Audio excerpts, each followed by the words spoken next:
and getting stronger. Nothing has changed. In fact, since then, we've gotten stronger. We are getting great reviews as recently as yesterday from admirals and generals that conducted and partnered with us on Fleet Week. They said they'd never been to a city that was more friendly and resourceful. But it's not just yesterday with the admirals and generals, but national publications are printing out that we're leading the nation in manufacturing jobs, that we're second only to Seattle in economic development, and also mentioning that Seattle completely closed down during COVID, so they're building back. So I could go on the recognition we're getting. Certainly, Houstonians feel our energy and the direction we're going and really want us to continue to conduct city business. But on the greatness and the improvements we're making, we can't do it alone. How many times have we talked about collaboration? It's the key. It's how we play catch up. It's how we address neglect. All the different issues that we hear about when citizens come before us. The point is, I want to give credit where credit's due. We couldn't do it without collaboration with our county partners. It's never been stronger between the city and the county. The county commissioners have shared resources, taken over management of some city parks, helping us with the homeless, road repairs. The county collaborating with us is making a huge difference, and I think each and every one of them. But they come with conditions. I don't always agree with what their requests are. Commissioner Garcia and I couldn't agree how the Parks Department, the City Parks Department, would collaborate and share soccer fields with his recreational department. And they insist, and they're strong leaders. If we're going to partner and collaborate, this is what I expect. As Commissioner Briones and I have agreed on what the signage would look like, something that is insignificant, quite frankly, but what type of crosswalk will we have in areas where we both represent the same people? Thank you to the county for their collaboration. I understand the compromises that go with collaboration and the sharing of funds. We would not be the great city we are and moving forward without funding from Harris County. The state requires that you follow their riders and their grant language. Having sat on state finance for years, very little budget items go forward without strings attached, conditions, and signed agreements. I can give you examples where they also, in the past, withheld money from Houston. Harvey recovery funding, because Land Commissioner Bush insisted on certain provisions and accountability and follow-up. They withdrew the Harvey recovery funding. Just last session, the state funded, with special items, $267 million. Let me say that again. In the budget, special items for Houston was $267 million. $215 million for water treatment, plant repairs, $17 million from parks, infrastructure, roads, $20 million, and public safety, $15 million. Some large items like the water treatment was $100 million. Then the last week of the session, I got a hold of the chairman of finance from Houston, Chair Husband, and said, Joan, we got to have some police cars. It is unheard of for Austin to fund municipal police cars. So she put $10 million in the budget for 200 police cars with directions and guarantees that that's what it will be used for. We would not be the strong city going forward without our partnership with strings attached from the city of Houston and now the federal government. The Undersecretary of HUD was in my office yesterday.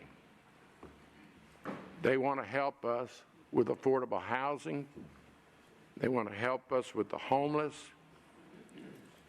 We have been encouraged to go for grant money in the hundreds of millions of dollars, and that will occur with strings attached. And we argue about how we're going to use the money, but they control the funding.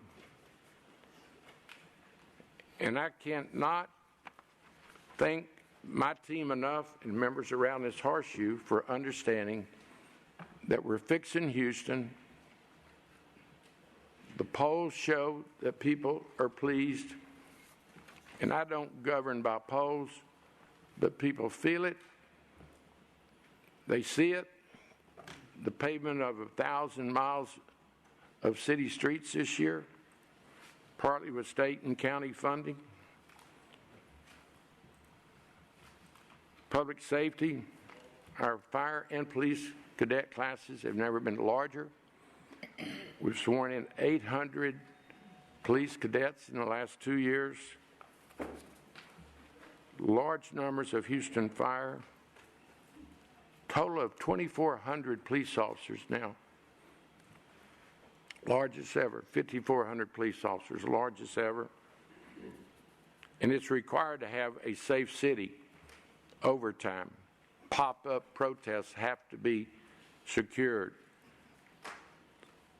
Synagogue school this morning got a credible gun scare. It involves HPD having the numbers and resources that they need.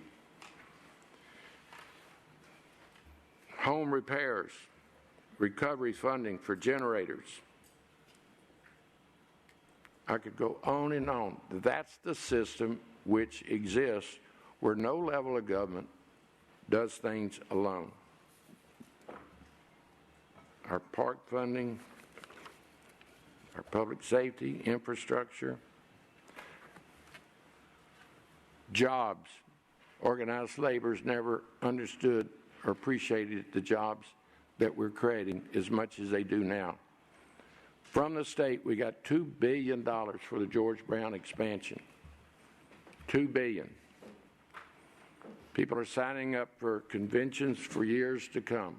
Last week, we got $100 million from the state to completely redo Toyota Stadium. All have conditions. All are making a difference. So today we have to decide, do we want to remain strong or not? And I'm here to submit to the public, my colleagues, I know the direction that we're going to go. We're going to remain strong and deal with a very serious issue, one that I said over a year ago that I was sorry that we even had to deal with it. But we've been consistent. We followed the law. We protected residents' Fourth Amendment rights, and we protected the city funding. I was told by some of the proponents that the state just won't challenge you. Councilman Salinas, I begged you in my office to please consider the worst-case scenario, which is before us today. In all due respect, you said, the governor won't do that, and I've referenced HISD. That's what people said before the state moved in on HISD. I know Abbott. I've voted against him more than any living person.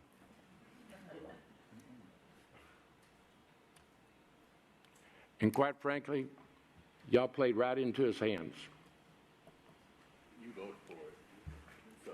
I understand. And let's talk about why I did. It's, again, the legislative process. The first The first proposed A was absolutely on its face in violation of Senate Bill 4, which I voted against. The revision was much better, and that's the legislative process. I didn't get everything I wanted in the revision, and it certainly got the attention of the authorities in Austin, particularly when some of the proponents leave out of here and say it's ticket and release. That triggered where we are today. And that was never the discussion around this horseshoe, and it was never in consideration as we did a revised version. But it got their attention. I was told, well, Austin and Dallas are being left alone. No more. Thanks to our discussion. They're in discussion today with Austin, and you'll be seeing them adopt the language that I'm proposing today, that follows the law, reinforces the Fourth Amendment, and protects our city funding. It's an interesting comparison. We have in jeopardy, in fact, not jeopardy, we lost it last Wednesday, $114 million for public safety. Austin has the potential of losing $2.5 million, which again points to the collaboration between this administration in Houston and the state of Texas. Thank God that we can pick up the phone and talk to the governor's office and say, let's keep talking, because that has not been the model in Houston and Austin for years. Let's keep talking. We have no alternative but to keep talking to preserve Houston's finances. We've already spent some of the money getting prepared for FIFA and for police overtime and the police cars. Austin is asking for the return of those funds, and we'll get no additional funding from this grant.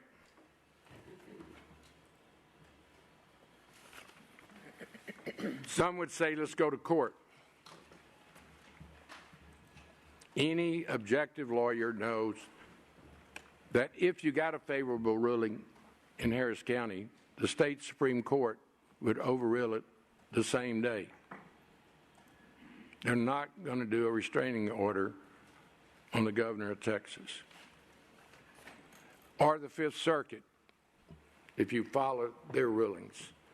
So that's not an alternative, because time is costing us dollars. It's costing us public safety. It's costing us our reputation across this state and this nation. I am still getting calls from major city mayors. Whitmire, how'd you do it? How'd you maintain the calm when our national news was showing the tragedies of Minneapolis, L.A., Chicago, New Orleans, Memphis? Of course, that created fright, anxiety in all of us. I did it, as I explained to large city mayors, by not politicizing it, staying off the administration's radar. We have had a success, and I understand the heartache. I have personal relationships with undocumented families, close relationships. I'm in the community. I listen to the witnesses. And it's painful for me to sit here and have to spend 3 hours being misrepresented, because I have the credentials to talk about this issue. Having spent 50 years in Austin and watched the demographic changes of our state. Yes, this is an emotional discussion, but you should have been in the legislature in '74 when I was a freshman state rep and bilingual education was introduced in the legislature. Think about it. '74, it was a different world. Bilingual education, we take things for granted now that were emotional battlefields. Then the farm workers. Most of y'all don't know, I spent 5 years of my childhood 30 miles from Waco in a very rural setting. Came back to Houston to finish high school. I understand the hardships of farm workers.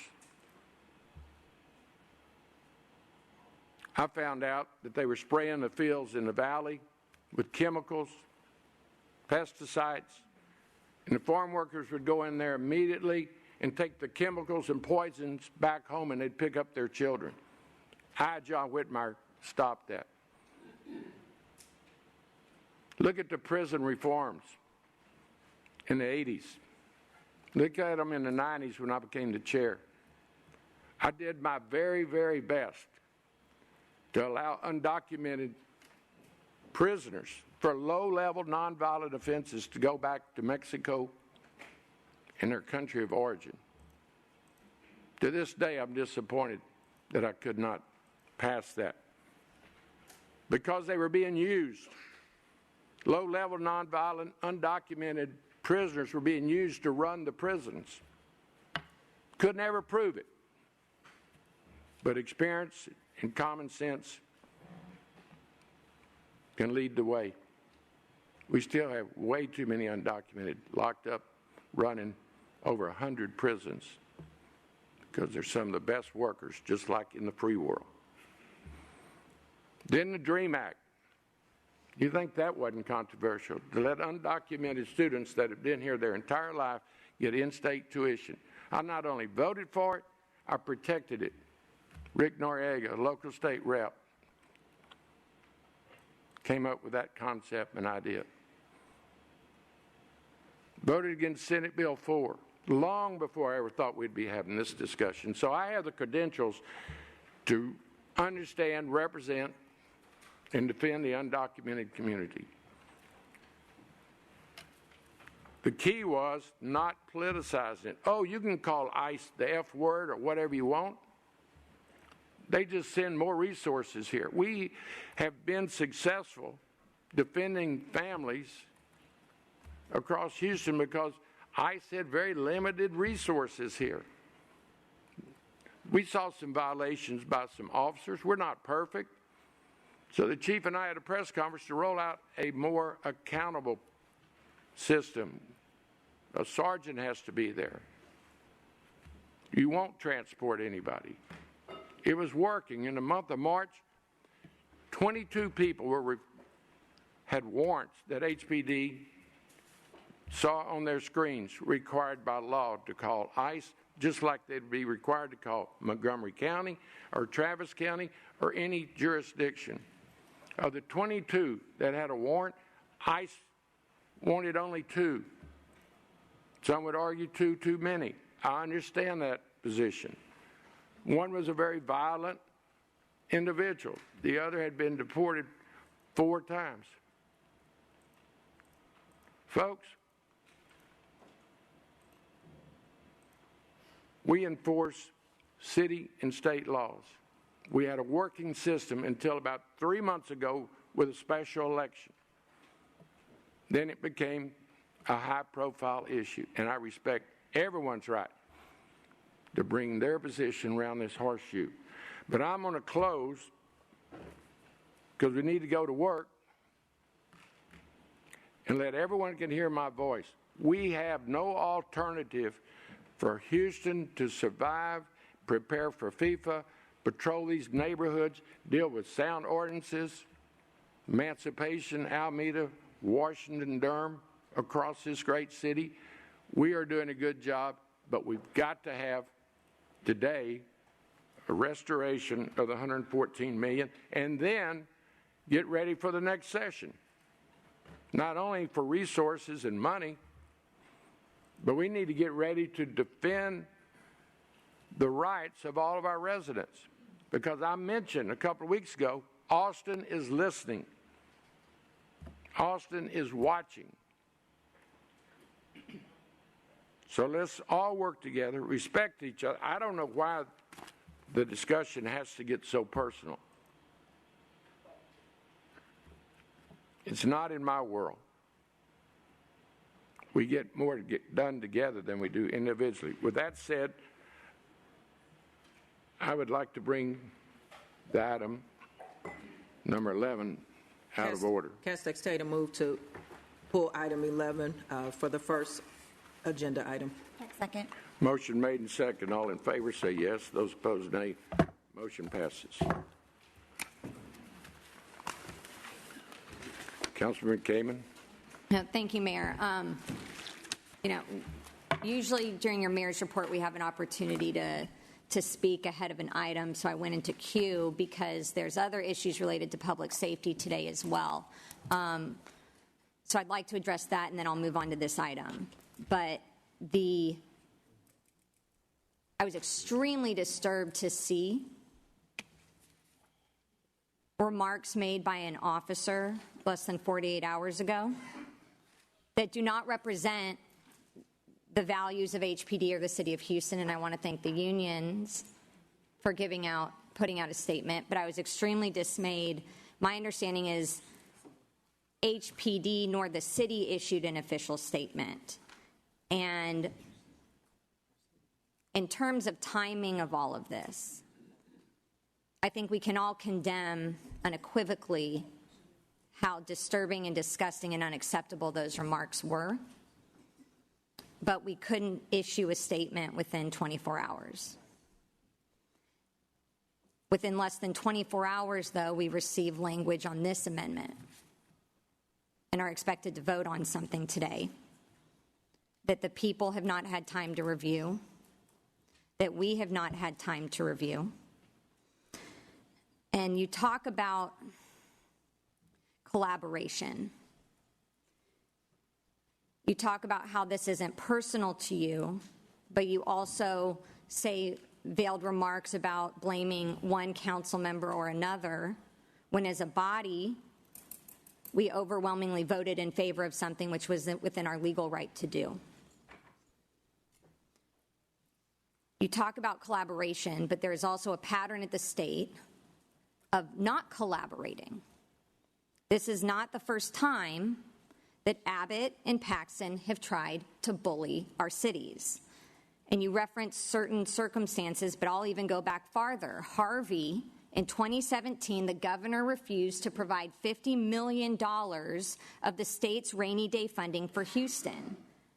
None of us were at this horseshoe yet, but city leadership at the time fought hard and won for that money, ensuring that there would not be a temporary property tax hike that we would have had to implement to fill that gap if we didn't get those dollars. The city fought for it and won. And then we fast forward to October of last year, and the governor issues an illegitimate order for cities to remove paint from crosswalks in city rights of ways, or we'd lose funding. We rolled over without even providing an alternative to show the communities that we are fighting for them. And I asked then, if we roll over now to a bully, what will he come for next? And now we have the Abbott Amendment, which is a point-blank repeal of the ordinance we passed last week.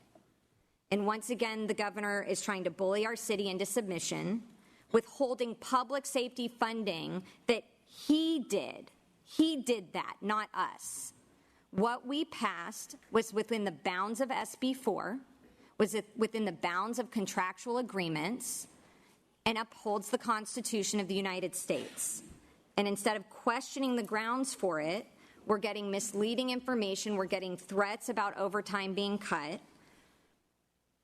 We have a layout that you provided us of other state funding, parks, water, rail crossings. Are you saying that those are at issue now?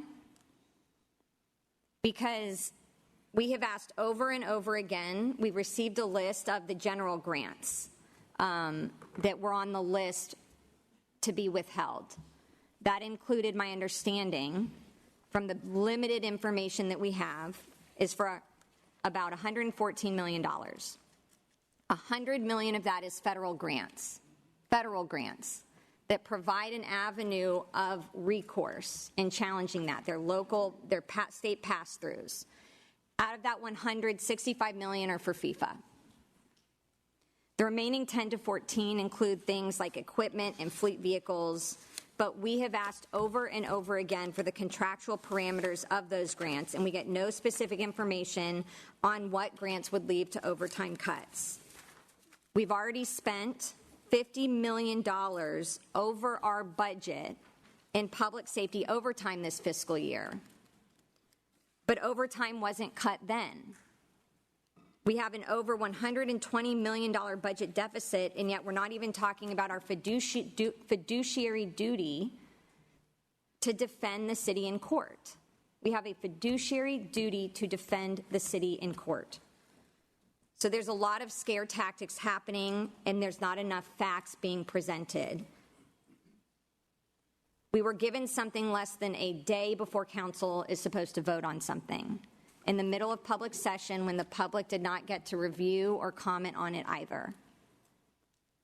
I believe that there is a tag order, a no tag order. Is that correct, Mayor? Yes, ma'am. City Attorney, can you please explain why there is a no tag order on this item? Because the governor gave until today only for the possibility of resuming funding if the ordinance were amended. And so if that deadline comes and goes, it will be rendered moot, which is the language of the tag rule. So I'm open to, I'm going to be issuing a tag, and we can have a debate on that.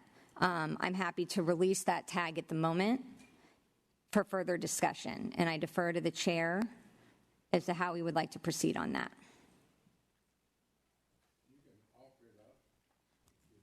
And I'll be glad to rule.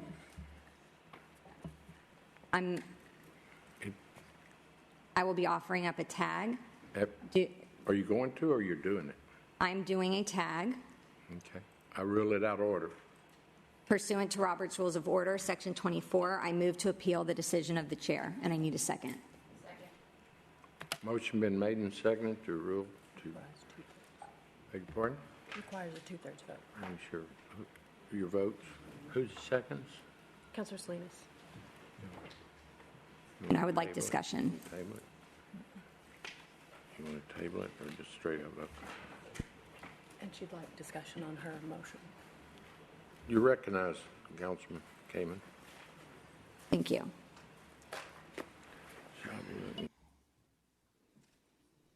The reason why this item is not taggable, is being presented as not taggable is because it would be rendered moot. However, City Attorney, is this item an ordinance that is before us? Is compared to a grant with an official deadline on it? This is an ordinance. And does the ordinance language itself impose any deadlines, or could it be done at any time? The ordinance does not impose deadlines. So we are self-imposing a deadline. This is about ordinance language. It is not a contractual grant where if we pass it, we can't then apply for it.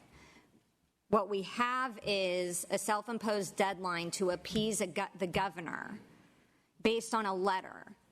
The governor has moved the deadline and moved the deadline and moved the deadline, but regardless of whether that deadline that the governor seeks to impose stands, this is about the language before us specifically. And because it is about the language before us specifically, we are permitted to tag this item. There's nothing in the language of this ordinance that would render it moot if we voted on it next week.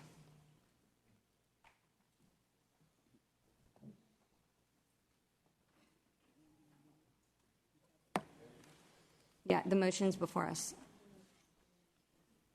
Speak on this item. I don't need to speak on the tag, but I'd like to speak after the vote on the tag. Now or later? After. Call a question? Okay, all in favor of overruling the chair on whether this is taggable? I've ruled that it's not taggable. Councilmember Kamen has moved to challenge the chair. Clerk call, secretary call. There's a request for a roll call. Yeah, Councilman Pollard would like a roll call vote. So you need to vote no on the motion to overrule. Correct.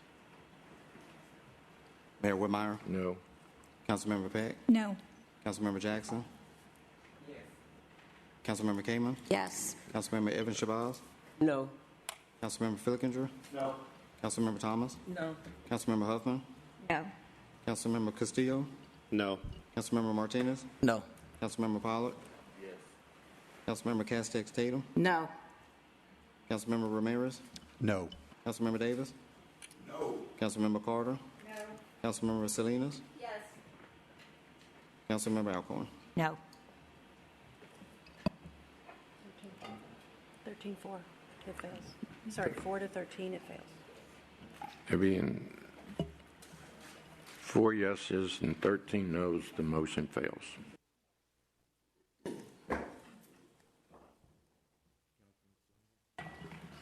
Thank you, Mayor. You made a number of statements about me and the facts of the situation that are incorrect. I've corrected some of those statements publicly before. I won't belabor the point here, but I do think there's 2 things are important to correct. The first is, in my discussion with you, I always frame that discussion on a challenge to any unlawful overreach by the state. And if we had reached that point and the court ruled against us, then I agree with you, we'd be in a very different situation. It is unfortunate that you are unwilling to take this fight to court, but that is the situation we're in.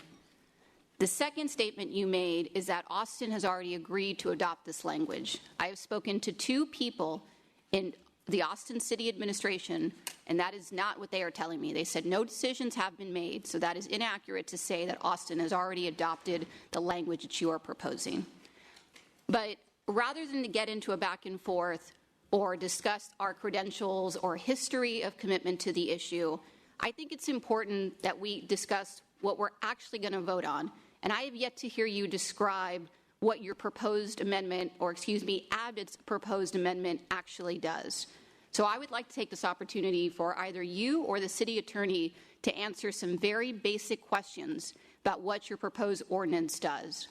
Whatever your preference is, Mayor, but my first question is, does the proposed ordinance allow HPD to detain people solely on the basis of a civil administrative warrant?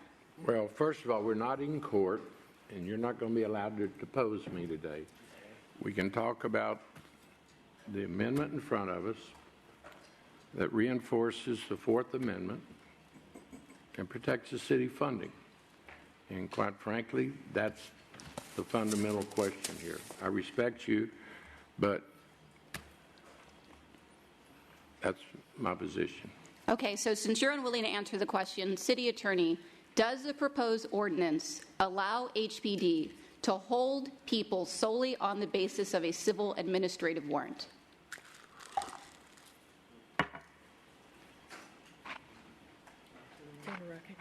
Point of order.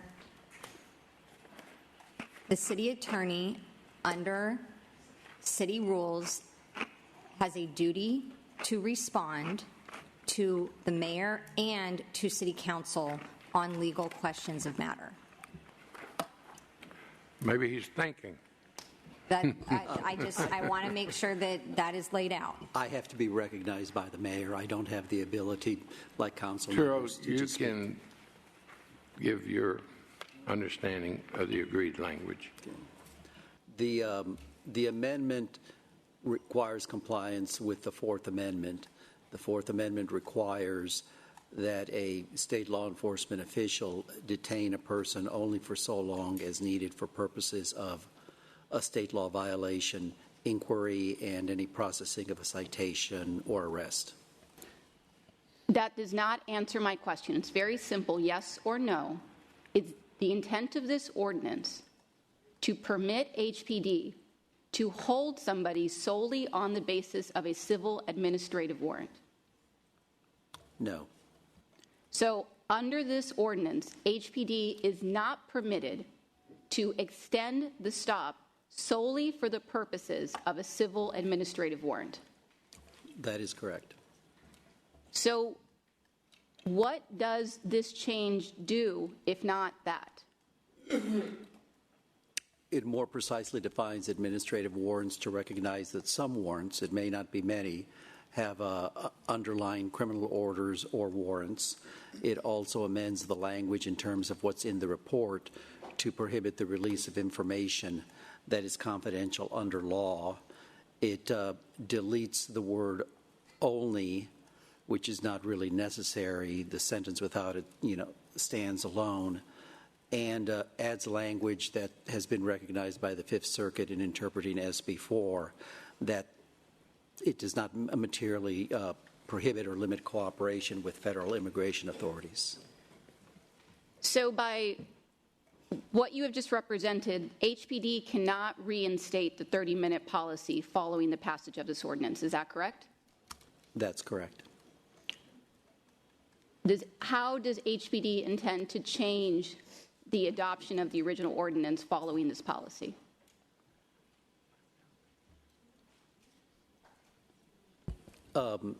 For purposes of HPD, it's probably going to be quite similar. Now, a sergeant may have a conversation with ICE in terms of is there an underlying criminal warrant or not, but otherwise it should be more or less the same.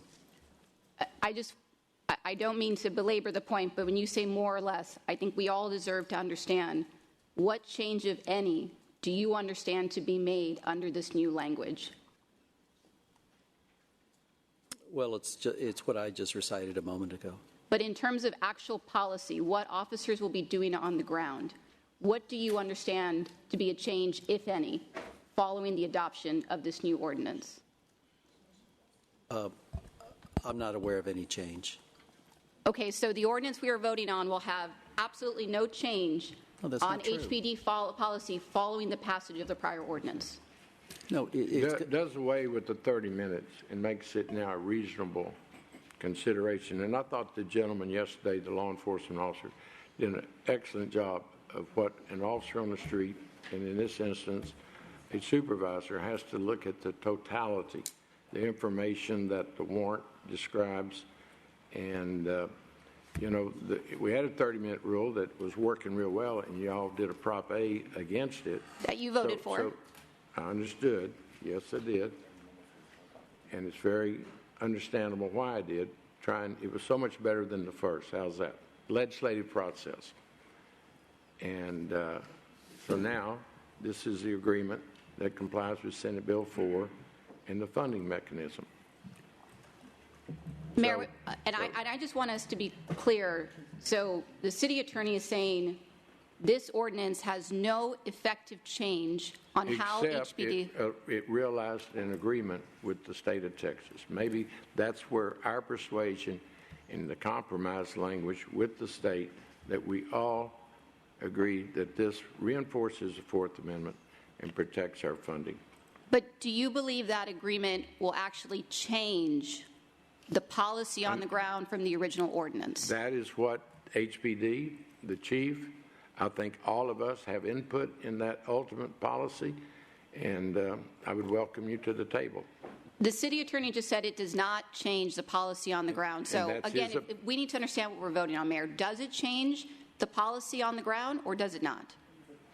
It allows the supervisor and the 23-year-old patrol officer to consider the totality and remove the 30 minutes. So I'm not going to debate you. I'm not your client. You're not my opposing counsel. So it's very self-explanatory. Perhaps I'm not as sophisticated as you, Mayor. I don't think it's self-explanatory. My reading of the ordinance was we were, in fact, permitting HPD officers to hold people on the basis of civil administrative warrants. I was very happy to hear the city attorney just say that is not the case.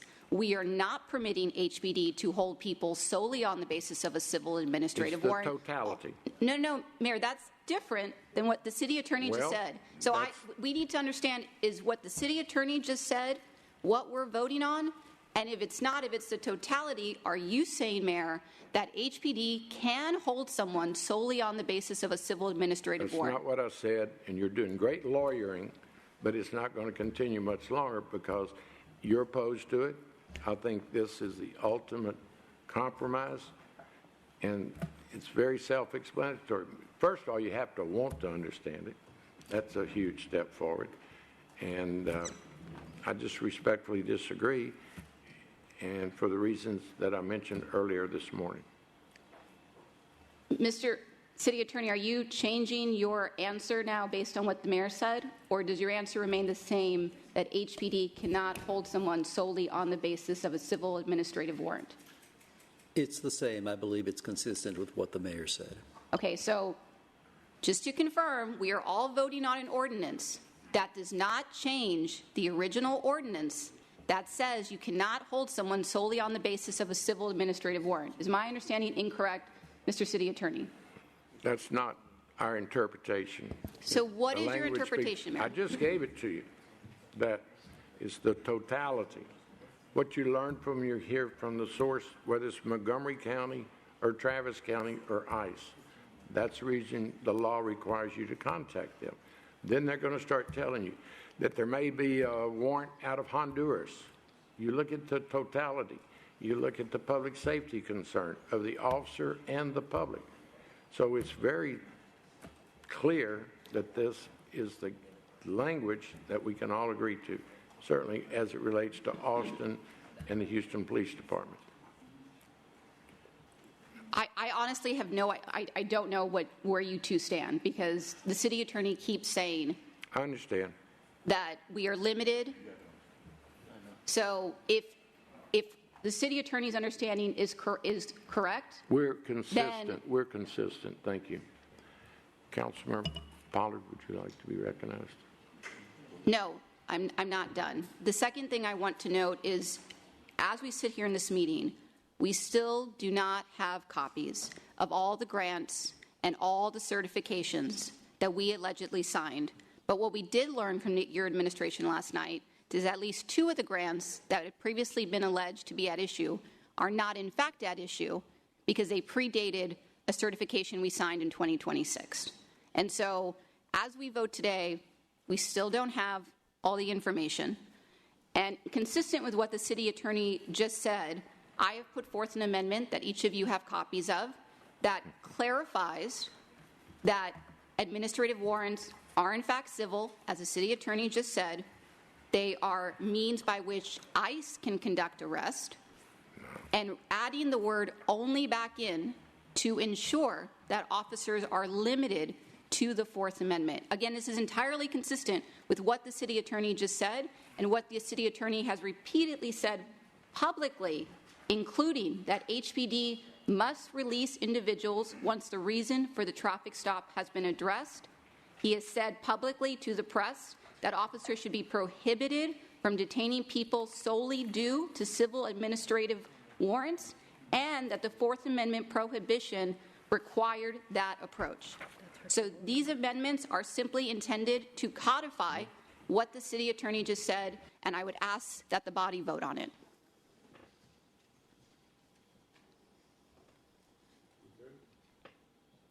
Yes? Councilmember Pollard. Thank you, Mayor.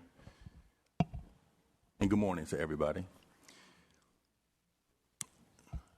Mayor, you in your mayor's report, you spoke about having great partnerships with the state and your long experience in Austin. And those partnerships were so strong that right after you voted for the ordinance, the Attorney General sued us. And I'm not sure what partnership looks like in your world, but my partners don't sue me. This whole thing has been about control. As the city attorney just mentioned, the language that is before you doesn't make really any true substantive changes to what we've already voted on. The intent of what we already passed is still the intent of this particular change. The only difference is, instead of us crafting the language, the governor crafted the language, which I think is a slap in the face to all of us as local elected officials for Houston, that it has gotten so petty that the state wants to ensure that it puts its thumbprint on the things that we do by saying, no, if you're going to do anything, it's going to be the language I put forward, even if it really doesn't make any substantive changes to what we've already put forward. The mayor speaks about how he warned us about what could happen. But then he votes for it. Not only does he vote for it, he says it's the right thing to do, which I agree with him. The issue is leadership requires clear communication and direction.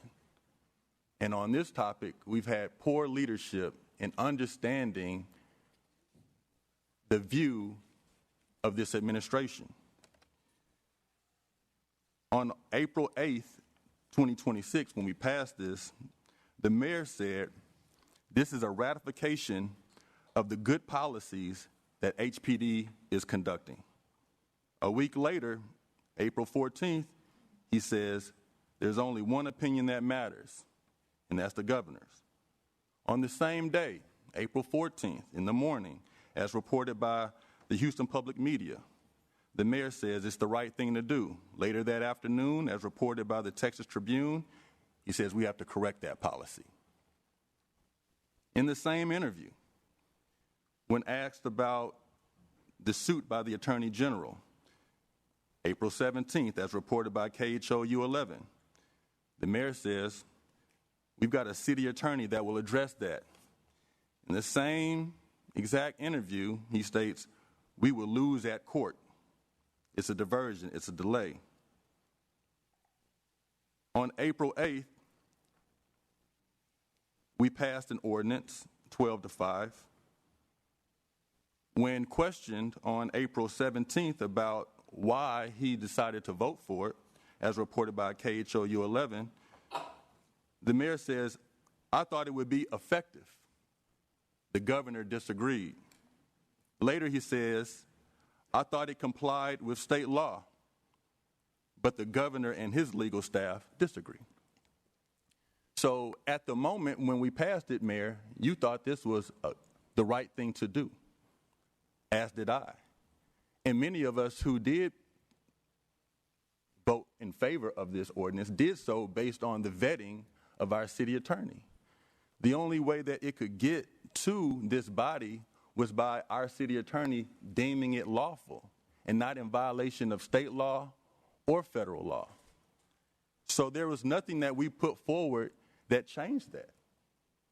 Now we have language before us that makes some minor tweaks, but the city attorney just said it doesn't really substantially change anything that we've already brought forward. So why are we here in the first place?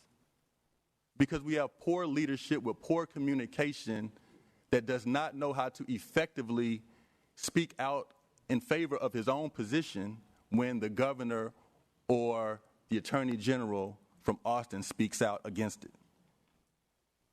And so I apologize to the public that you even have to go through this roller coaster ride of emotion on a real issue that affects real people in real communities based on the ineffectiveness of the mayor's ability to communicate properly. Now, I'm glad that Councilmember Salinas was able to ask very important questions over the intent and practicality of this change in language, because we all need to understand what we're voting on. And even based on the proposed language by the mayor's office that was crafted by the governor, it doesn't really change much. And because of that, I'm glad that she also brought forth amendment just to make some clarifications to some very minute details as well, so that we're all on the same page. HPD officers have a clear expectation, and the public understands that, one, they cannot be held for a 30-minute policy. They have to be let go after the purpose of the stop is complete, and that we really emphasize that this is for administrative warrants or for criminal for non-criminal offenses, and that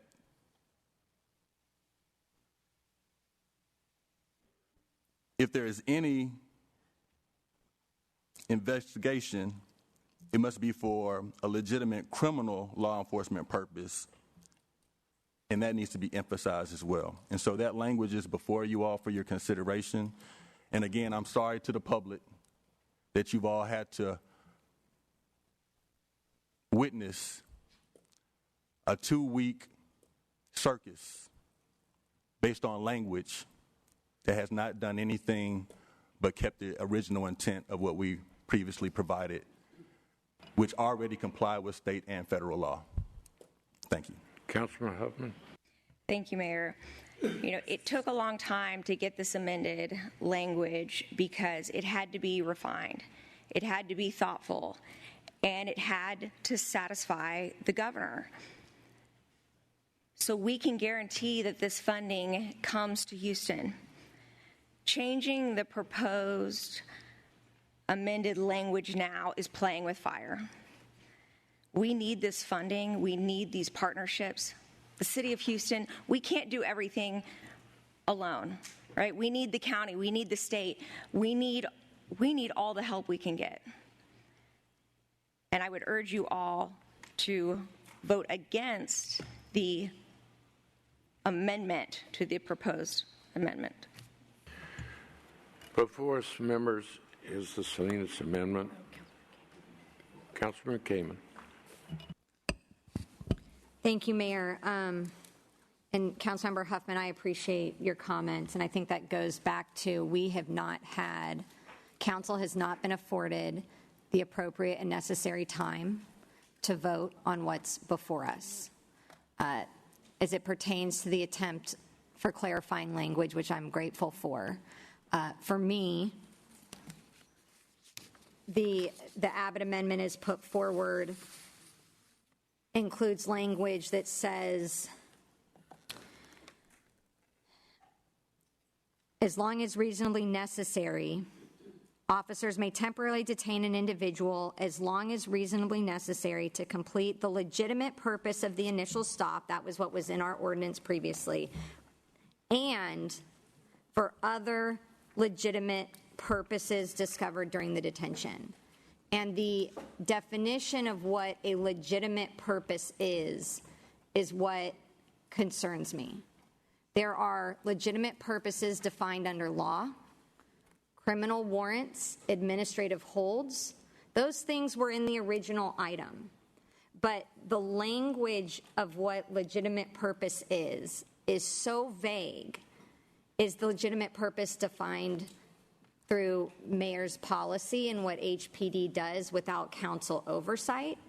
We don't know, and that's not to say that there aren't good intentions, but we also previously had a policy which started all of this that said there was a stopwatch of 30 minutes on when constitutional protections went into effect.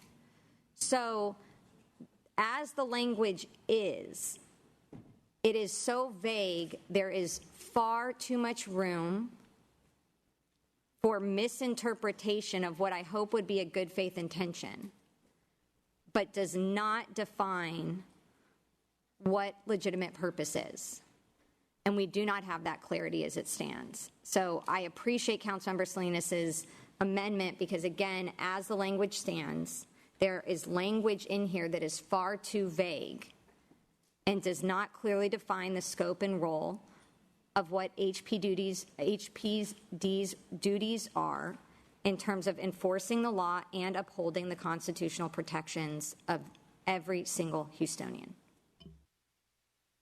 Councilman Flickens here. Thank you, Mayor. Myself and the other members here who are on the more conservative side are certainly in the minority in this council.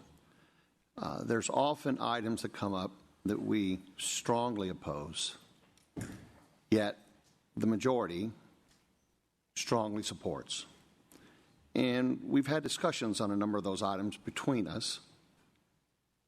And most of the time, we kind of end up with the idea that we don't have the votes, we're not going to convince the other side, and it's not in our long-term interest to raise a ruckus and get everybody upset. The city's position is very similar to that at the state. We are in a minority at the state. The mayor, having spent decades dealing with the state, offered very similar counsel in different words when he would talk about their watching. Yet we still went forward into this box canyon. You know, there's been a lot of discussion about this $110 million. The $110 million is an ante. This administration has been able to get $500 million between the state and the federal government. What happens next session when we try to get that money again? We are just shooting ourselves in the foot. And obviously, there's been negotiations. The governor is happy with this language. I know you don't like it. I trust me, I know you don't like it because I don't like it when we're on the short end of the stick. Yet that is the position we're in. I strongly urge everybody to get out of this and to move forward. Councilor Ramirez. Thank you, Mayor. And I want to speak on Councilmember Salinas' amendment to item number 11. I'm opposed to Councilmember Salinas' amendment because I think it goes beyond what the Fourth Amendment requires. Under the Fourth Amendment, people must be free from unreasonable searches and seizures. It doesn't say criminal searches and seizures or unreasonable criminal searches and seizures, and that leaves open the possibility that there are other reasonable justifications for detaining someone. And, you know, I've said before, I'm not a fan of using local police resources to try to fix national immigration problems. However, it doesn't violate the Fourth Amendment when an undocumented immigrant is detained pursuant to a final order of deportation by an immigration judge. And I have no reason to doubt that if a judge were presented with a situation where an immigrant was detained for 30 minutes for ICE to get there and execute a warrant based on a final order of deportation, that a judge would find that reasonable under the Fourth Amendment. So I'm opposed to this amendment. I think it goes too far, and it goes beyond what is required by the Fourth Amendment. Councilor Salinas. Respectfully, Councilmember Ramirez, in U.S. v. Rodriguez, which we both know was the case that was the basis for the original language in the ordinance that we adopted, in the majority opinion, the court frames its discussion around reasonable suspicion of criminal conduct. It does not frame it as reasonable suspicion of civil violation. And I think we can all agree that an administrative warrant is civil. The DHS website repeatedly acknowledges it. The administrative warrant forms that we all are aware of repeatedly acknowledge it. These forms are signed by an ICE official. There is no signature line for an immigration judge. It is certainly possible that some administrative warrants have the backing of an order of removal from an immigration judge, but there is no guarantee that all of the administrative warrants that HPD will be expected to enforce have the backing of an immigration judge's order of removal. But going to the specific language that we've proposed in the amendment, the original ordinance said very clearly that a civil administrative warrant was not in and of itself a basis to extend a stop. 12 of us voted for that.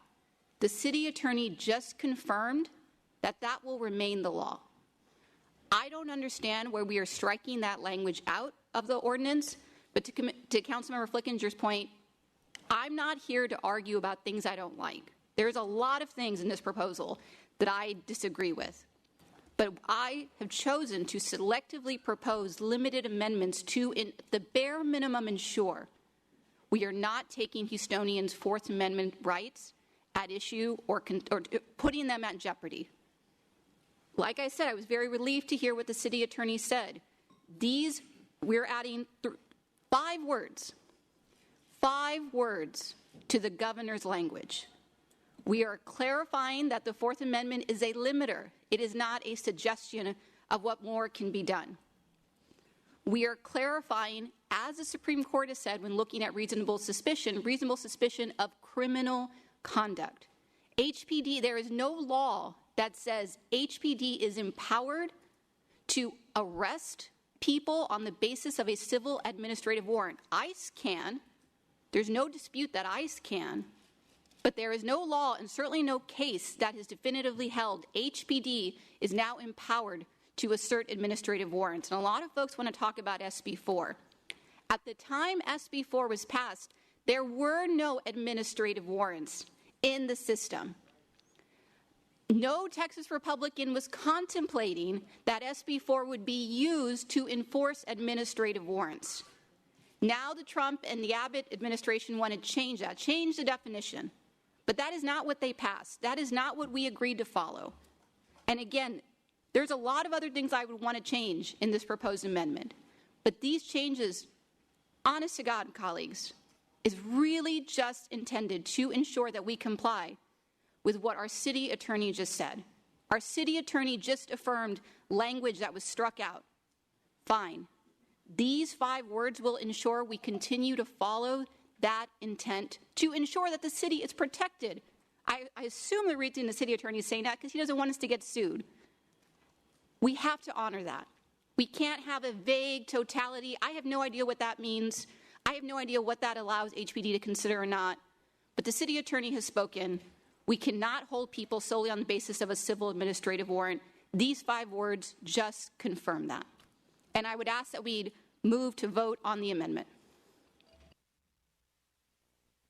You want to cut off the other colleagues from speaking? Unless others like to discuss. Okay, that's fine. Call the question. I think Marta took a rest.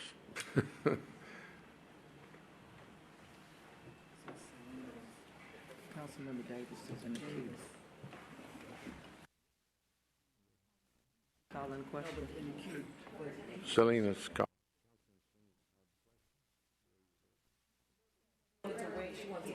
If others would like to speak, I don't want to stop them. Councilman Davis. Thank you, Mayor and colleagues. In all due respect to the attorneys around the horseshoe, which I am obviously not, and a lot of legal discussion that we've had over several weeks of this matter. So now we're amending the amendment. My deepest concern about this, and again, all due respect to Councilman Salinas and to Councilman Pollard and Councilman Kamen, the fact is that we're going back to the issue about public safety. Now, it's interesting to me that it took us 2 years. If HPD's process of handling public safety in the manner in which it was, and there were no one around this horseshoe that presented a proposal for 2 years, and now we are less than 2 months away from FIFA. Everybody's talking about the language that's in the amendment, SB 4, the rights of people according to the Constitution, their Fourth Amendment rights, which I all agree. But I think that the general public expects for us to do several things. One is to protect them, the public safety of all Houstonians, no matter who they are. We also have a responsibility to ensure that this city move forward. Now, last year during our budget discussion, there were several colleagues around this horseshoe questioned the cuts that we were getting from the federal government. I heard them ask every department head that come before this council about the concern of cuts that were coming from the federal government. We even have people on this council who literally went to the federal government in order to give us dollars. The mayor has taken a position to work with the state to get dollars, as Councilmember Flicker just said. So where are we? What my concern? What are we trying to do? What are we doing? What are we talking about? We either further the prosperity of our city, and personally, whether people agree with me or not, which is, I done got too old to be bothered about that, to be honest. And I believe in service. That's why I, for one, I don't brag about it, but I gave service to this country in order for us to do things in decency and order, even which is according to the biblical principles. So what are we doing? Are we really taking the city as a whole into, we hear all of this going on and on and on, and I think it's just time for us to put this aside and let's vote on what is before us, and let's move forward as a city. We hear a lot of division in this chamber. Disrespect. And then when you question the fact of disrespect, then you get disrespected. So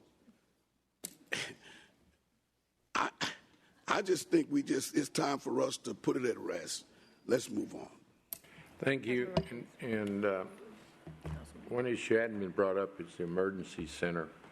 You mentioned FIFA, but I'm equally concerned, or my highest priority is Houstonians' safety. And we are entering the hurricane season, and the emergency center definitely depends on state resources, not to mention we're in constant touch with the state emergency center. So, you know, the sad news is this is not a political issue. And you don't have to like Abbott or Paxton or any of the other players, but the amendment would definitely take monies away and destroy any opportunity for recovery of the funds that have already been taken away. Councilmember Martinez. Thank you, Mayor.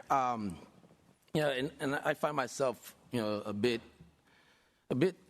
upset about the process that has gone before us. I want to make some clarifying statements as well.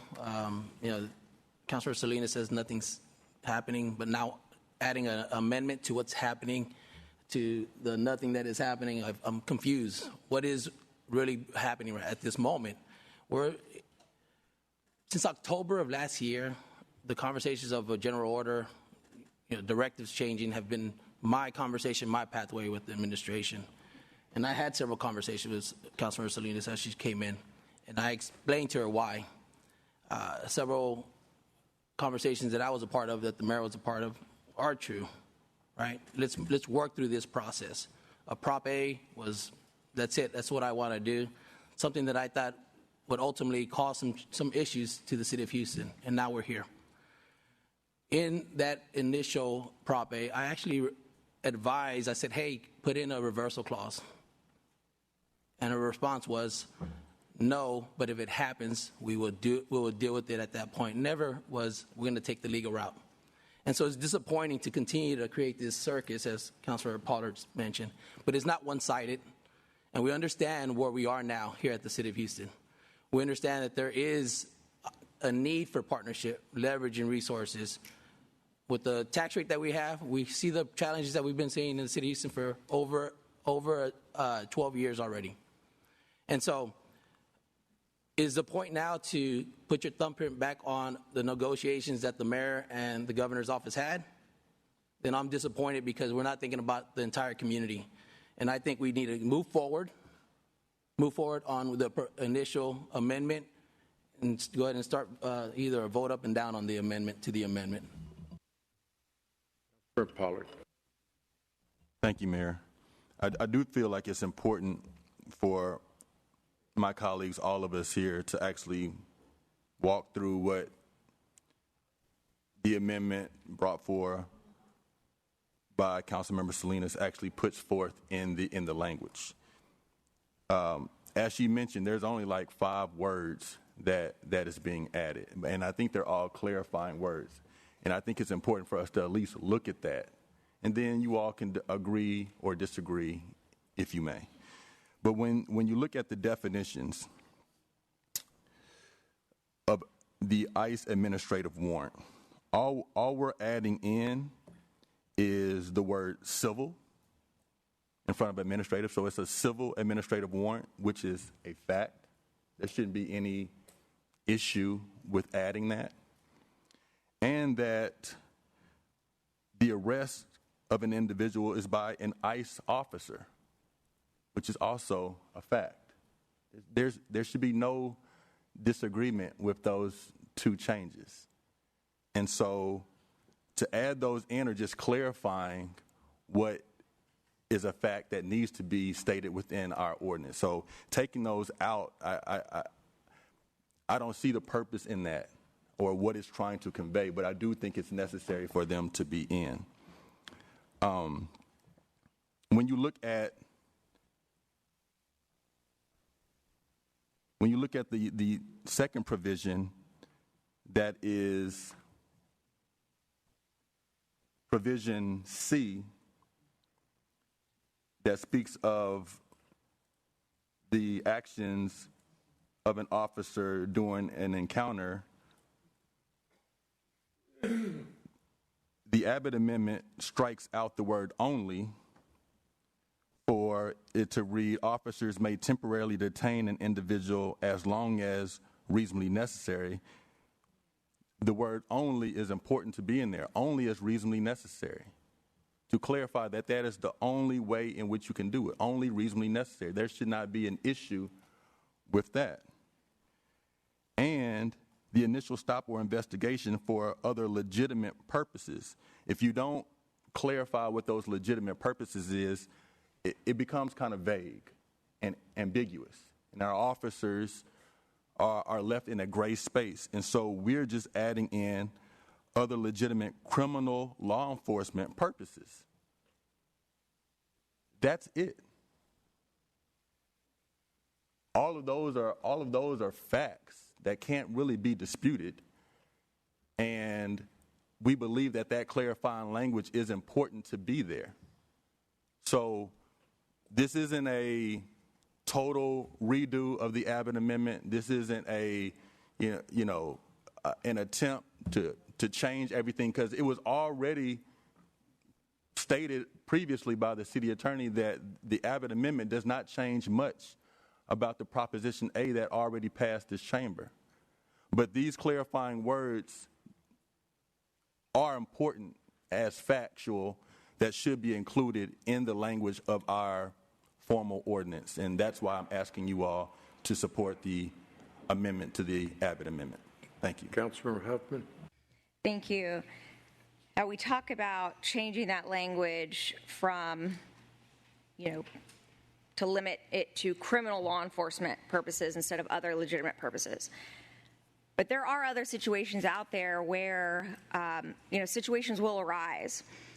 So take, for example, girl says she is going to commit suicide. She takes off in her car. Parents call the police, give, her license plate. That license plate's entered into TCIC, NCIC. She's pulled over, and a civil mental health warrant needs to be in place to detain her.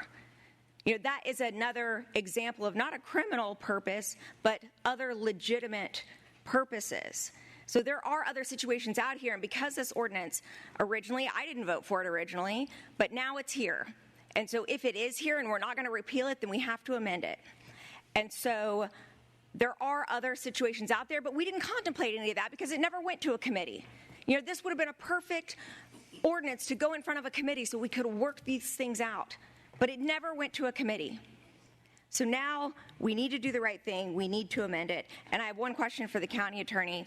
If we pass the proposed amended language as it was proposed, is there anything preventing council, like any other ordinance, is there anything preventing council from later amending this ordinance in the future? No. Thank you. Oh, Castick Tatum, sorry. Mayor Pro Tem. Mayor Pro Tem. Thank you, Mayor. Attorney Michelle, I think it would be helpful if you could give some insight into the negotiations to get us to the amendment that the mayor has presented to the council. That amendment was crafted through the administration and the team at the governor's office. There was back and forth on each side. There was give and take to get to this amendment. Can you give some insight onto how we got to the amendment that the mayor has presented to council? It was the mayor's staff that was negotiating with the public safety office of the governor. There was back and forth. One example is, the word only, and here I take issue with some of the lawyers on here, but only is, from a grammar perspective, it's superfluous in here. It means the same without it. And the governor's office took issue with that. They thought it could mean more. By taking it out, it should permit funding to be resumed. So I think that's an important distinction.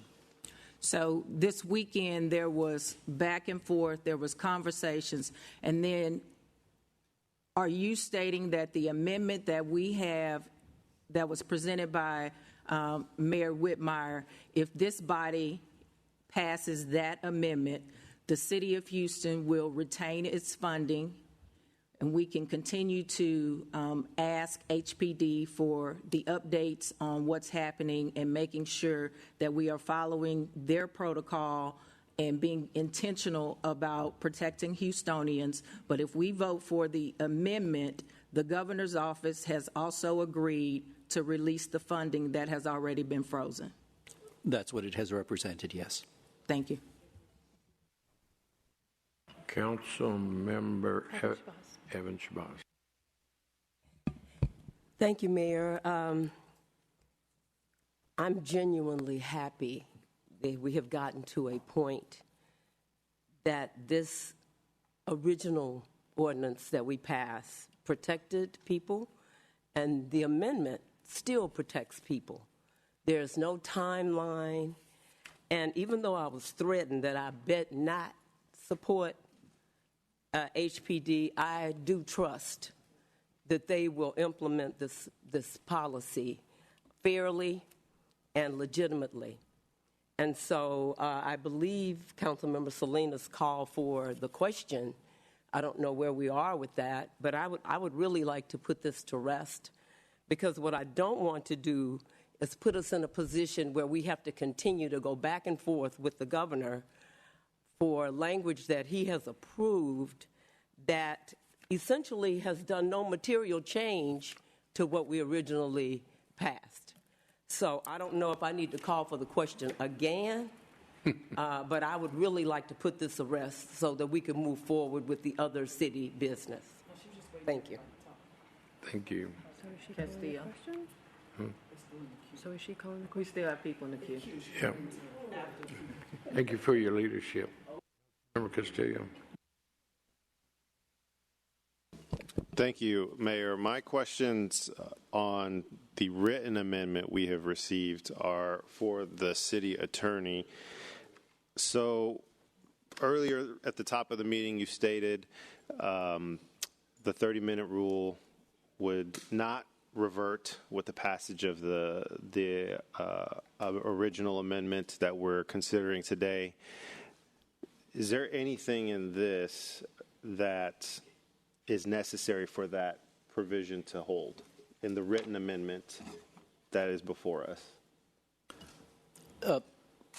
The original Prop A is inconsistent with a 30-minute requirement, and this doesn't affect that.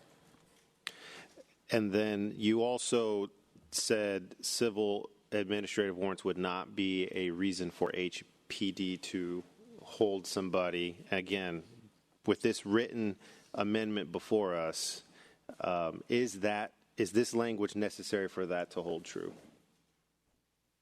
I think the amendment proposed by the mayor covers that without the necessity of this amendment. Okay, thank you. Councilman Ramirez. Thank you, Mayor. And just to respond to Councilmember Salinas earlier, comments, there is another Supreme Court case, it's U.S. versus Abel, that allows a federal agent to use an administrative warrant to arrest an undocumented immigrant. And then there's a federal statute, which is 8 U.S. Code Section 1357, that allows local officers to cooperate with federal authorities in the identification, apprehension, detention, or removal of aliens not lawfully present. So that is speaking to your amendment requiring or inserting the language criminal law enforcement. Again, I'm not a fan of local police being involved in immigration enforcement, but this is an example of perhaps another legitimate purpose as put forth in the administration's amendment in item 11. Thank you. Councilman Pollard. Thank you, Mayor. Just a clarification from the city attorney. When speaking of the word only, you used the word superfluous. Were you using that word to mention or to convey that regardless of if the word only is in there or not, it's not going to materially change or affect that provision? Yes, I think the sentence, removing only, the sentence remains the same. I don't think it affects it. Thank you. Councilman Carter. Thank you, Mayor, and I agree. I'm hopeful that we can vote on this. And Councilmember Salinas, in the future, I would like to offer you a ride along with HPD, spend a couple of days on the ground with them, and really see when they have to use discretion and how you may further be able to learn how that really works. And I'm sure you've spent much time on the streets with them riding, and you know, their jobs are pretty heavy lift. I hope that with the, you know, getting in agreement with the governor and the mayor's language, what they've come up with, that we can move forward, and perhaps the reference numbers that HPD has had actual ICE intervention can go down to zero from that 74 or the 33. But, you know, I think their job is a heavy lift, and we have to support them. And I think that certainly to keep rehashing the language and also risk the working relationship with the state or the federal government is not only putting HPD at risk, but also putting our community. Thank you. If I may briefly respond to your comment. Councilmember Jackson. Thank you, Mayor. I was in. Oh. You next, Jackson. She's already spoken. Jackson. Mike. Okay, Mayor, you and I have a long history, and I want to start by saying I respect you. I understand the position the governor has put the city in, trying to strong-arm us into submission by threatening to defund the police, which is ironic. I've heard from many of my constituents on the issue, and they clearly are split. And I hate the fact that we're putting neighbor against neighbor. There are parts of the amendment ordinance that I support, requiring supervisors before contacting immigration adds oversight. But as I'm hearing this discussion, I really appreciate the discussion, that the ordinance that we originally passed is no different from, not much difference from the amended ordinance. I've thought hard about this decision. I've asked myself, what is the right thing to do?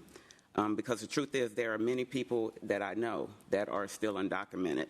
And, of course, there's no true pathway to citizenship for a lot of these folks. And so I would love to have those type of discussions, but I know it's a federal issue, but that's something that we should be asking ourselves. Just 2 weeks ago, we passed the ordinance. I supported it. And again, just from discussions that we're having, these ordinances are not much different.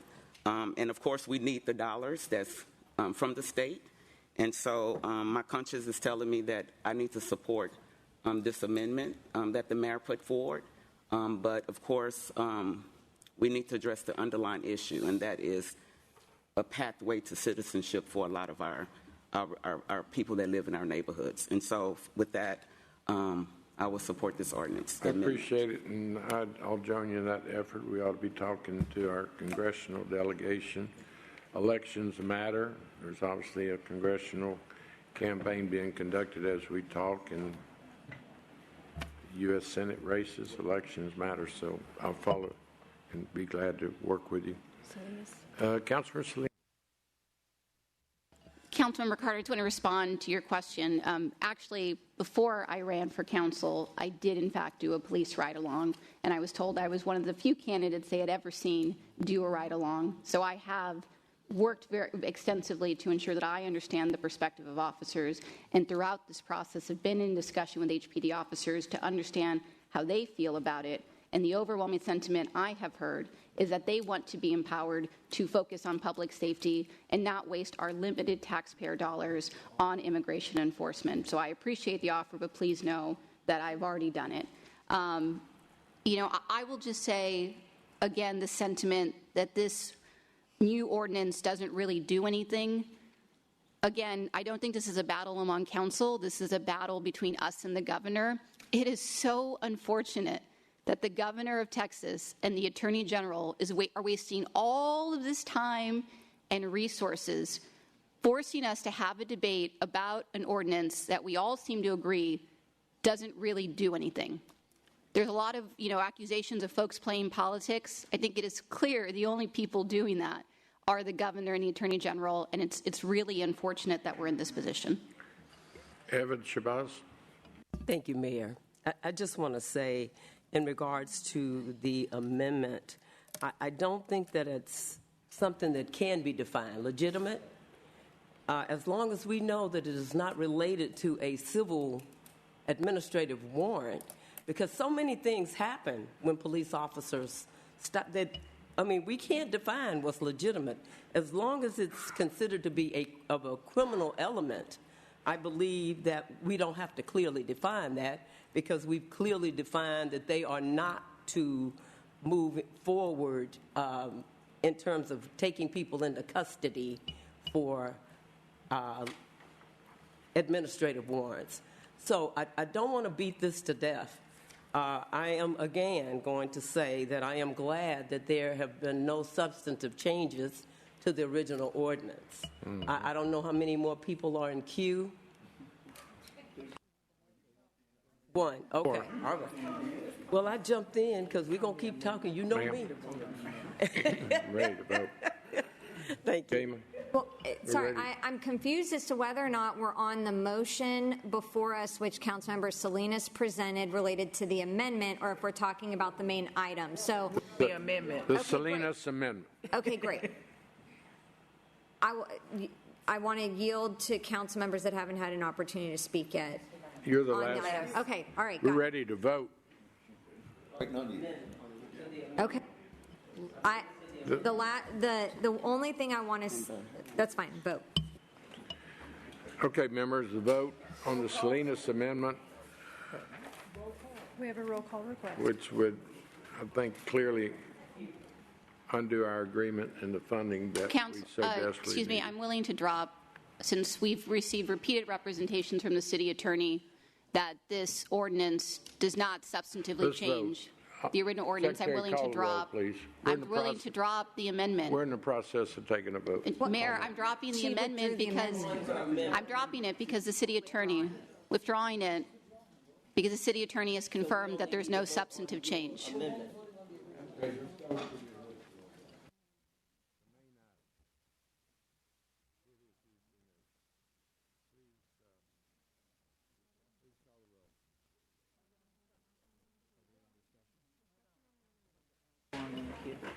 Yes, ma'am. I've been waiting to talk on the main item, so I'm going to talk. I'll start by saying that I hate what's happening across our country and the treatment of undocumented immigrants. I've watched the news accounts. I've read the reports of the deplorable conditions in detention camps. Immigrants come to this country for many reasons. Many are here to escape dangerous conditions in their own home countries. Who is to say any of us would not have done the same thing, made the same sacrifices to protect our loved ones? Many impacted people have lived and worked among us in Houston for decades. Houston is a city of immigrants. I don't want to see anyone disappeared or shipped off without due process. Separating families, causing irreparable financial and emotional hardship, it's all heartbreaking, and I do not support it. It goes against my values and my faith. I did not vote for this heavy hand of ice, and I am confounded that some of our leaders at the federal level see this as a zero-sum game. What we need is comprehensive immigration reform to give people who have been working and contributing here dignity and a clear pathway to citizenship. That means compromise. We need our federal leaders to work in a bipartisan manner to make this happen. These are federal issues, but they have now crept into our city purview. I supported the previous ordinance to protect individuals' Fourth Amendment rights as deemed legal by our own city attorney, and which we are continuing to do. But as the mayor warned when I first broached the subject of HPD and ICE with him, there would be serious implications if we further interfered with HPD policy and general orders. That's now happening, and the fiscal future of our city depends on what we do today. I ran in 2019 in large part to help put the city on a stronger financial footing. The cold, hard fact is that it takes money to run a city, and we don't have enough of it. We have made huge strides in pension reform, OPEB reform, setting more funds aside for deferred maintenance, cutting expenses, now the EY work. I have been very vocal about the need for more revenue to meet the city's needs. I voted against keeping the tax rate the same because it dug us $53 million more into the hole. Now we are looking at a hole of $114 million. As your budget chair, colleagues, the loss of these funds is untenable. I spoke to Melissa Dabowski. This will impact the general fund, other than the $10 million in police cars and the $440,000 that could be debt financed in body armor. The rest of this money directly impacts the general fund, primarily additional overtime for FIFA. You saw hope here yesterday, justifiably, because when we have to go to the general fund for money, we don't cut public safety services, we cut other services. I was here in 2011 when Mayor Parker faced a $75 million deficit, did not have the same kind of reserves we had, and had to lay off 700 employees. And those were parks employees, and those were libraries employees, and those were not public safety employees. So this does have an impact on that. From a budget standpoint, the potential loss of $114 million in public safety funding is not something the city can absorb without significant consequences. These are not peripheral dollars. This funding supports core functions, public safety operations, victim services, emergency response, and critical infrastructure. If this funding is withdrawn, the city faces two options: reduce services or backfill with fund balance. And if we choose to backfill with fund balance, we come within striking distance of our financial policies, our 7.5%. And if we get that close, that affects our credit rating, that affects our ability to borrow. The Attorney General approves our borrowing, too, so that we have all of that to consider. I say all of this just to say we're already managing structural budget deficits. We have a lot to look forward to in the upcoming budget season. But to look at this, I hate that what has seemed like a choice between money and people. It's disgusting. It's horrible. It's not what any of us want to be doing. And I hate being put in this position. But overall, I'm going to support this amendment because what the city attorney has said, or the only amendment that stands, because what the city attorney has said is it is protecting people's Fourth Amendment rights while also protecting our financial future. So that's all I have to say. Thank you for your leadership. Martinez. Councilman Martinez. Thank you, Mayor. So we're living through real moments of tension in this country, especially to immigrant families. Fear is high, trust is fragile, and the expectations placed on local governments are heavier than ever. That reality is something we just can't ignore. As council members, similar to my colleague saying, our responsibility is clear: represent the people of Houston, deliver essential city services, and help maintain safe and stable city. The work is already difficult at our current tax rate. Which is why the city often relies on the state and federal dollars to supplement our critical programs. I raised consistent concerns about how Prop A would function in practice. Since October of 2025, when this conversation really started to get heated, I pushed early for revisions to a general order. Like other Texas cities, not to weaken the intent, but to ensure it could be implemented and withstand legal scrutiny. but also not to bring unnecessary attention to our city. Unfortunately, those efforts were not fully incorporated, and the process moved forward without fully addressing operational realities. This is how we have arrived at the challenges that we are now confronting. I also propose a reversal clause, as I mentioned earlier, to ensure that if unintended consequences or legal conflicts emerge, we had a responsible way to course correct. It was not included, but a verbal agreement was made, and it was never pending a legal discussion. I was in those conversations. We now find ourselves not holding true to those words. From the beginning, my focus has been simple: protecting community, building back trust with local law enforcement, and avoiding exposing the city to unnecessary legal and operational risks. This has never been about politics for me. It is about getting policy right, ensuring it works in practice, but quite frankly, do the work of bringing local law enforcement and community together. This is the work done in the community, not in front of cameras. Supporting this amendment to this Prop A does not mean turning our backs on immigrants. It means ensuring Houston can continue to function, deliver services, and keep people safe without putting critical funding at risk. It also reflects the reality that we must comply with state law while still respecting constitutional protections, including the Fourth Amendment. The stakes are significant. Funding that supports core public safety work, internet crimes against children investigations, protection of critical infrastructure, regional preparedness, truancy prevention, safer schools and families, and body-worn cameras that strengthen accountability. Losing that funding would directly weaken services that people rely on every day. That is why this vote is not about the headlines or politics. It's about responsible governance. At the same time, immigrants are Houstonians. I will continue to stand with immigrant families, support efforts that build trust between local law enforcement and the community, and push for policies grounded in fairness, transparency, and dignity. I also expect accountability from HPD and will continue to holding officers to the highest standards in how these policies are carried out. I've listened, engaged, and advocated for strengthening trust between HPD and the community. And I will continue to work with the community partners focused on stability and understanding. We must be honest. Escalation without a viable path forward risks costly litigation and instability for our departments. A measured approach is not weakness. It's responsible governance. The work now is clear. Rebuild trust between community and HPD, strengthen transparency, and clarify roles so residents understand what local law enforcement will and will not do. Because when trust breaks down, we all know people stop reporting crimes, victims stop coming forward, and public safety suffers. We can protect safety and stand with immigrant communities at the same time. In fact, we have to. We must.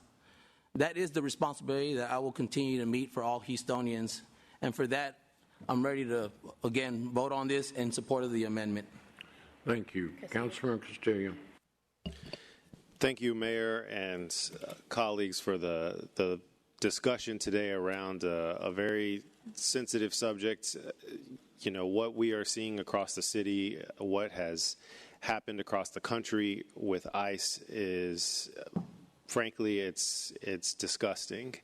And I know that there are families in District H that have been impacted by it. It has reinforced my commitment to continue to work for my constituents, all constituents, to ensure that they feel safe and don't have the fear and anxiety around local law enforcement that is tasked to keeping them safe. The ordinance that we considered a few weeks ago, I was proud to support it. It reinforced the Fourth Amendment, which is not a radical idea. It's a constitutional right. And it added transparency to something that we frankly talk about quite a bit around the horseshoe. We want to be more transparent. We need more transparency. It brought that. And it brought it to an issue where there is a lot of anxiety and fear across communities.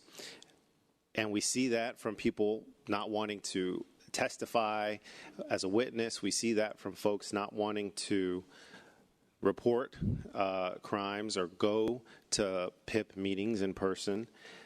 And the amendments we have heard today repeatedly that are being considered don't undermine the ordinance we passed. There's not material change to what we intended to do. Civil administrative warrants won't be used to hold folks. The 30-minute rule does not come back into place. And the work doesn't stop with what passes today. There is still engagement that needs to happen. There are still relationships that need to be built and communities that need to know that they will be protected. And that's all part of the engagement that needs to happen and the work that we have to do. But what is being considered before us today, we have heard time and time again, does not materially change what we intended 2 weeks ago when we passed the original ordinance. I'm going to commit to continue to work with my district on building trust and ensuring that communities are heard, and I will be supporting the amendments before us today. Vice Mayor Pro Tem Peck. Thank you, Mayor. I first want to acknowledge everyone who's come to talk about this at public session. I know it's a deeply personal issue for so many people and so many families, but I also want to acknowledge the complexity of this issue, especially when drafting public policy. You can be against the original ordinance, but still recognize that HPD doesn't have the time or resources to do ICE functions. You can be in favor of the original ordinance, but also acknowledge that we live in a city and we have to follow state and federal laws. So there's a lot of gray areas here, a lot of emotions here, and the problem is that everybody thinks they're right. And I get it, I think I'm right too. But maybe what's actually right for Houstonians is that we find a way to move forward and compromise and work together so we can get back to the business of the city. And I think that's what this amendment is really trying to do. People came to us asking for a change because they're scared, but here's the problem. There's nothing that we are going to do here at this table that's going to take that away. HPD confirmed that calls for service have not gone up since this ordinance went into effect. The people who were scared before are still scared today, and there's nothing that we are going to do here to change that. But what we don't want to change are the tools and resources available for HPD to do their jobs to keep our community safe. At the end of the day, we're all sitting here really arguing about federal issues. It's time we get back to the business of the city, because we can't say that we are doing all of this for the immigrant community and then not have the same urgency to fix the streets so that they can get to work, or to fix the flooding so their homes don't flood, or to fix the illegal dumping issues that are in their communities, or to improve the neighborhood parks in their areas where they live. Those are the issues that affect their day-to-day lives. They affect the issues of Houstonians' day-to-day lives, of everyone's day-to-day lives. And it's what the people elected us to fix. So let's work together and get back to the business of our city. Thank you, Mayor Pro Tem. Thank you, Mayor. Colleagues, I think that we all can agree that this has been an emotional issue. It's a sensitive topic. And quite frankly, 2 weeks ago, I think Houstonians and everyone saw the heart of our council with that 12-5 vote. I think people saw that when we supported this Prop A measure, it was because we support Houstonians. And Councilmember Elkhorn, I agree with you. I hate that we are doing this. We've listened to hundreds of residents. Many have said, we need to fight this. We've got to hold the line. Council members, hold the line. Be creative. Council members, be creative. Stand firm, council members. And quite frankly, we really are sitting in two truths at the same time. And you can have real concerns about the constitutional questions here, and you can also recognize that the city of Houston cannot responsibly put millions of dollars at risk in a fight that we are not positioned, in my opinion, to win right now. I think it took creativity to get to this amendment, and I do want to thank Vice Mayor Pro Tem Peck for the work that she did to initiate a lot of these conversations. It took creativity to hopefully find a balance or that sweet spot where we as a city can feel like we are protecting Houstonians, protecting their Fourth Amendment right, clear expectations for HPD, and not putting our already fragile finances at further risk. Let me be clear. I voted for immigration rights. In 2024, I voted for Vice President Kamala Harris because I believed her when she warned us that Trump's immigration agenda would not stop at the border. She warned us that it would reach into cities. And when she said it would reach into cities, I heard her. Because as a city leader, I knew that the government closest to the people would have to bear the brunt of these decisions. She warned us that his immigration agenda would pull local governments and local law enforcement into federal immigration enforcement and put due process and constitutional protections under real pressure. And we are seeing that play out right now. These concerns are real. The constitutional questions are real. The confusion is real that this creates for local government. So now, unfortunately, we have to govern in this real world. The financial consequences are very clear. While people may not want us to fight in a way, people want us to fight in a way that they feel is bold. In my opinion, what really would have been bold was to elect a president that would not have added 700,000 administrative immigration warrants to the National Law Enforcement Database. We were warned of this before Mayor Whitmire warned us. Unfortunately, I think a legal battle, the only winners will be the attorneys who get paid to sift through everyone's opinion. At this point, our issues are too big for either or.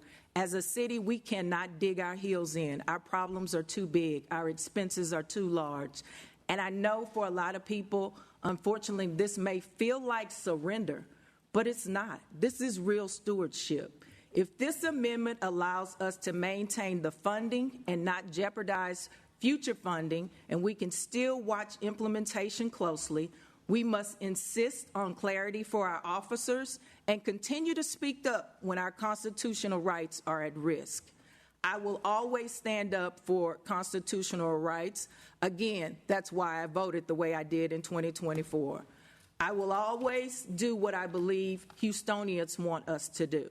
This is my 9th time going into a budget cycle. I have fought for my residents' projects.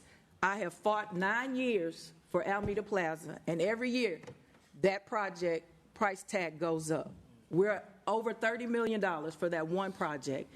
Every project is getting more expensive. We cannot afford to lose any of our funding. In this moment, I believe that responsible leadership will require us to protect Houstonians and also protect the financial stability of this city. So, Mayor, I'm ready to call the question in support of the amendment. Thank you. Well said. We have a call the question. Members, we have to call the question.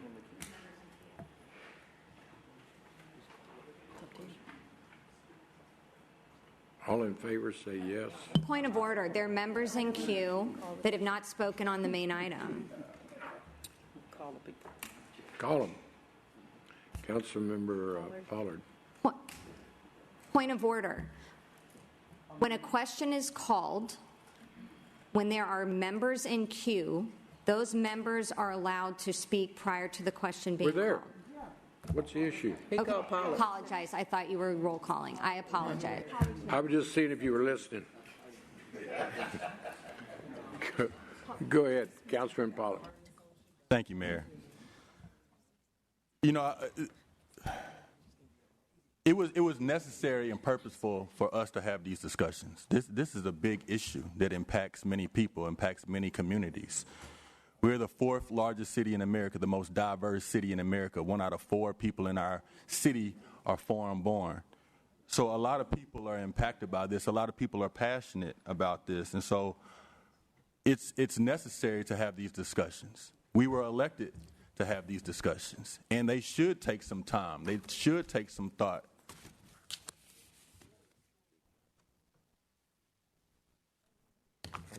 So I just want to ensure that we don't rush through or not appreciate the fact that these are important matters that need to be addressed. Through this, we were able to recognize and see that the Prop A proposal that we brought forth a couple weeks ago that passed 12-5 did not violate state law, did not violate federal law. The conversations today and the statements of the city attorney reinforce that. And so this really comes down to control. Who gets to seem as if they are the one that's putting forth almost the same language? We talk about the $114 million. As much as I disagree with the governor on many things, there is no way on earth I think that he would do anything to punish Texans to that degree. The money is frozen for the moment for this political theater. This is theatrics. This is politics. There's no way that someone who cares about Texans, as much as the governor says he cares about Texans and prioritizes public safety, as much as the governor says he prioritizes public safety, and then takes over $100 million away from efforts that go towards that. I don't want us to be that naive. What the governor wanted to take place has taken place. He was able to put forth his own language that does almost the exact same thing of the language that we put forth a couple weeks ago that you voted on. So when you vote today, regardless if you vote for or against this amendment, you are voting for our Proposition A. And we thank you for your support. I will be voting no because it's principle that we should not have government overreach from the state level. We should have local control over the ordinances and the issues that affect Houstonians. And so I am glad we got clarification from the city attorney today that the Abbott amendment does not materially change anything that we put forth in our original Proposition A, that we will not be going back to some 30-minute policy, that it is established that administrative warrants are civil in nature, and that people can only be detained for a reasonably necessary period of time based on the original purpose of the stop. So I appreciate the discussion. I apologize to the public for all of the time and effort that went through with this circus, but I will be voting no on this Abbott amendment based on principle alone. Thank you very much. Councilman Ramirez. Thank you, Mayor. 2 weeks ago, I voted for the measure so that police could focus on enforcing state law and city ordinance. That's their mission. They could also keep the trust of the community. Since then, we've been threatened with a loss of $114 million. That cannot be ignored. I support item 11 because it will allow the city to keep funding that it desperately needs. We're facing a budget deficit of more than $170 million. To those who have urged us to fight state government in court, I would say the practical realities have to enter in. Having evaluated cases for more than 30 years, there are important questions that have to be asked before you file a lawsuit. Questions like, am I likely to win? How long will it take? What are the unintended consequences? The answers to all these questions are not in our favor. The loss of this funding, as well as the repayment of obligations and the added strain on our already constrained city budget, simply cannot be ignored. Not only are we likely to lose, but will further damage our relationship with state leaders and legislators. A city with the financial issues that we face cannot afford that cost. This vote as well is about good government. It isn't about whether the red team wins or the blue team wins. It's about making sure Houston doesn't lose. Thank you. Councilmember Kamen. Thank you, Mayor. And again, over and over again, we're hearing people say this is being used for politics. This is political. For me, it is absolutely not political. This is about, as an attorney, the children that I saw in a detention center under child separation, working to get those children out. I've witnessed firsthand the human cost when due process protections are cast out the window. This is about thousands of children who are too afraid to go to school here in Houston, victims and witnesses that are too afraid to come forward, a wife that was in tears before us yesterday because her husband with no criminal record has been detained for half a year now.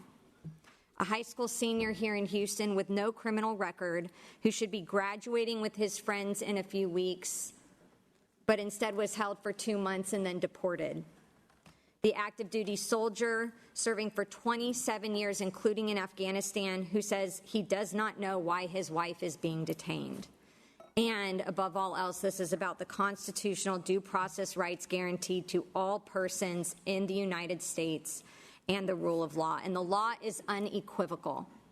This body has the right and authority to determine laws and ordinances.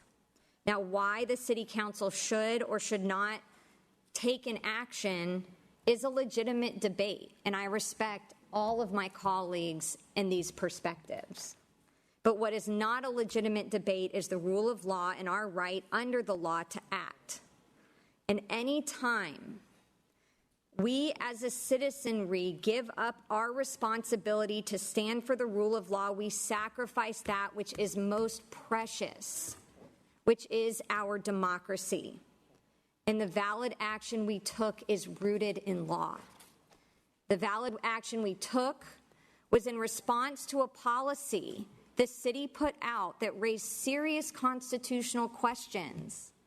It not only wasted law enforcement time and resources, but opened the city up to liability for violating the rights of Houstonians. What we passed was narrowly tailored to adhere to state and federal law and safeguard public safety resources, which are already stretched far too thin.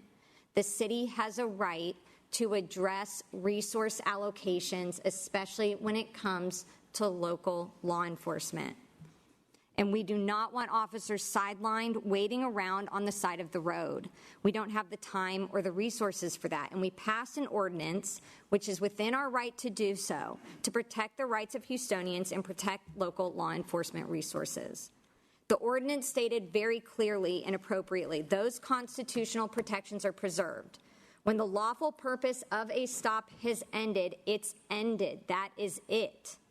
If there's a basis under criminal or statutory law to detain someone further, they can still do that. And there was also no prohibition against contacting ICE.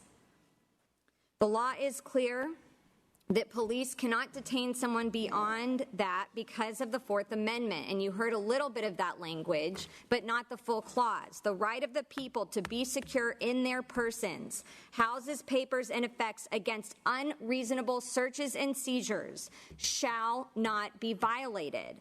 And no warrants shall issue but upon probable cause supported by oath or affirmation. That's why this was the right thing to do. And we are not debating immigration policy. That is for Congress to decide, and they must fix a broken system that is harming too many people. But what we made certain is that we remain within the bounds of the rules of our Constitution, a Constitution that preserves our freedoms regardless of race, color, creed, national origin, immigration status, or political affiliation. I do not believe that we can allow our city to be bullied.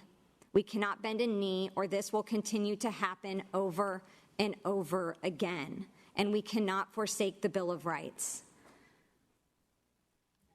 I do not believe the language before us is clear enough. For me, it is too vague. And we have not had the sufficient time to review it in depth and have the conversations necessary and allow the public the opportunity. Bishop Dixon is in the audience. I asked the NAACP what they would like. They asked for more time. We are not being given that time.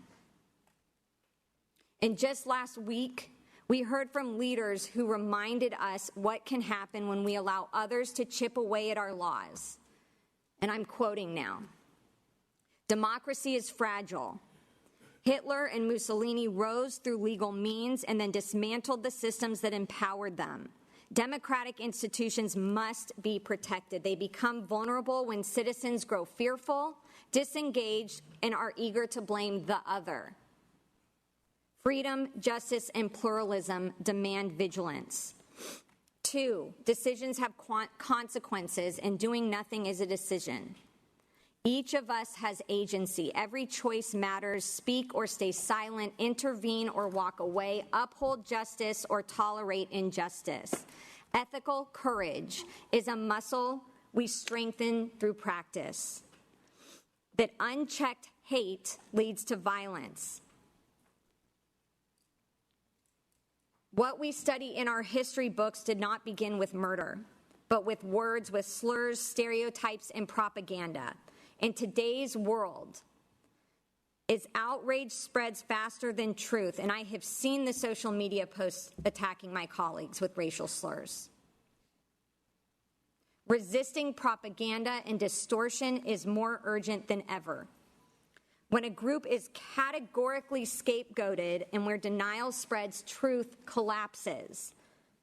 These were the lessons of the Holocaust, according to the director of the Holocaust Museum of Houston, that stood before us just last week.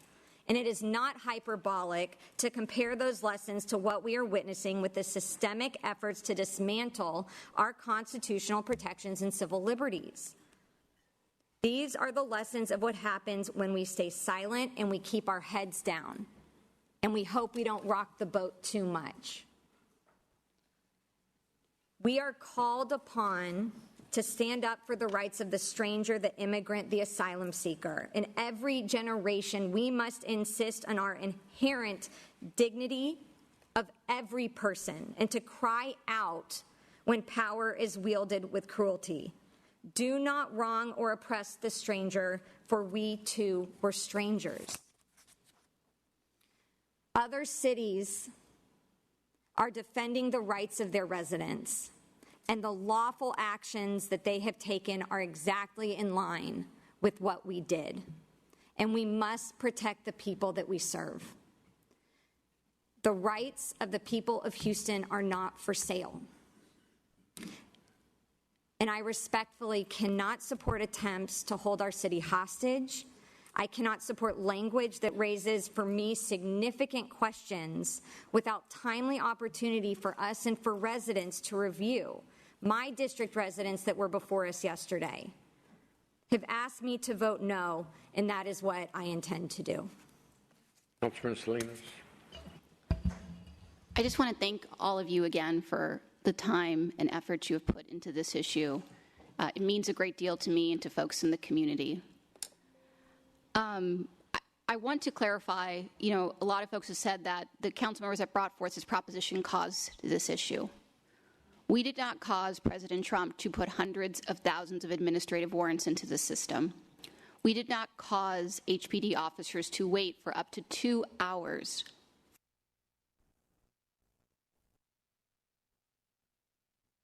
act to protect the constitutional rights of Houstonians. I believe all Governor Abbott's amendment does is tell us to make those rights implicit.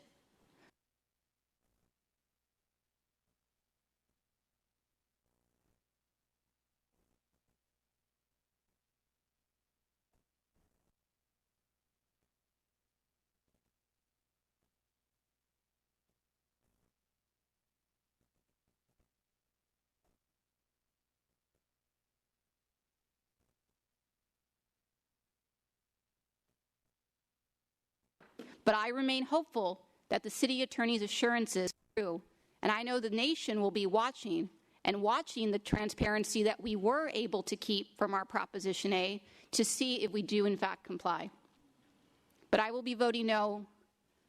It's unfortunate that the governor is playing games with the city of Houston and the other cities, but we can never stop standing up to defend Houstonians' constitutional rights. We all took an oath to do so.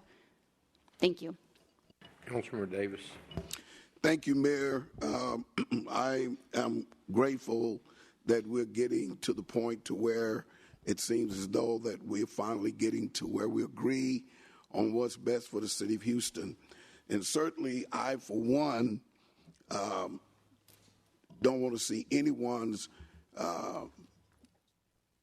position to be eradicated because of what they look like and what language that they speak. I, for one. But I'm so glad that some of us have had a wake-up call, because there were statements thrown out that even when our opinions were, those who didn't vote for it, that it went partisan.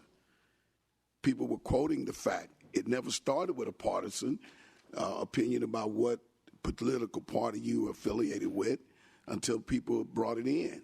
Now we've gone through the whole network of the rule of law. Well, some was even asked, did you read the law? SB 4 has been SB 4. And if some people would have read the law in initiality, then we would probably have been farther along with where we are. But I'm glad to hear I will be supporting this amendment because of the fact that it moves the city forward. And for one, as I've said many, many times, I grew up in the civil rights movement. Our role in this city council is not to vote on movements, but to vote on policies and ordinances that move the city forward. So I think if we all took that attitude about it, we could initiate a lot of different movements. And also, for one, I support others, but I think that many times people take the role that they can cheerleader for other people, which sometimes experiences matter. You know, it's easy to say what you support and how you get behind certain things, but you've never lived the experience. And so oftentimes, and that's okay. But hopefully we can get past this. I will be supporting this ordinance so that we can carry on with the business of the city of Houston for all of Houstonians, no matter who you are. Thank you. Councilman Flickinger. I'm a little confused as to all the calls for more time. It begs the question, why didn't this go to the Prop A committee where we could spend plenty of time on it, discussing it, making it better? I also think a lot of people have forgotten the fact that it was a little more than a month ago we had members of the public come in here during public session complaining about this ordinance, and they were told it didn't exist. In fact, I believe the exact word was it was misinformation, and they were asked in helping to correct the misinformation. So I think we've had plenty of time and need to get this past us. No other speakers. Just need a vote. Roll call, please, on item 11. Mayor Whitmire? Yes. Councilmember Peck? Yes. Councilmember Jackson? Yes. Councilmember Kamen? No. Councilmember Evans Shabazz? Yes. Councilmember Flickinger? Yes. Councilmember Thomas? No. Councilmember Huffman? Yes. Councilmember Castillo? Yes. Councilmember Martinez? Yes. Councilmember Pollard? No. Councilmember Castex Tatum? Yes. Councilmember Ramirez? Yes. Councilmember Davis? Yes. Councilmember Carter? Yes. Councilmember Salinas? No. And Councilmember Alcorn? Yes. 13-4 passes 13-4. Motion passes 13-4. Thank you, members. And if you'll sign real quick, please.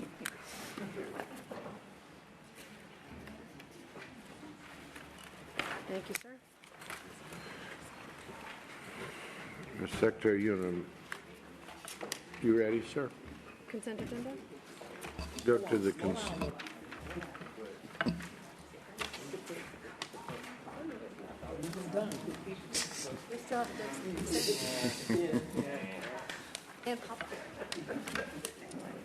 Since your list was distributed, All items have been received. Under the accept work category, need a motion for items 1 through 3. Castex Tatum, move. Heck, second. Motion is made and seconded. All in favor say yes. Those opposed, nay. Motion passes. Under the purchase and tabulation of bids category, item 6 has been removed for separate consideration. Item 4 is an ordinance. Just need a vote. All in favor say yes. Those opposed, nay. Motion passes. Need a motion for items 5, 7, and 8. Castex Tatum, move. Heck, second. Motion made and seconded. All in favor say yes. Those opposed, nay. Motion passes. Under the ordinances category, items 10 through 16, 23, 29, and 30 have been removed for separate consideration. Again, those numbers are 10, 11, 12, 13, 14, 15, 16. I'm sorry, not minus 11. 23, 29, and 30. Need a vote on the balance. All in favor say yes. Those opposed, nay. Motion passes.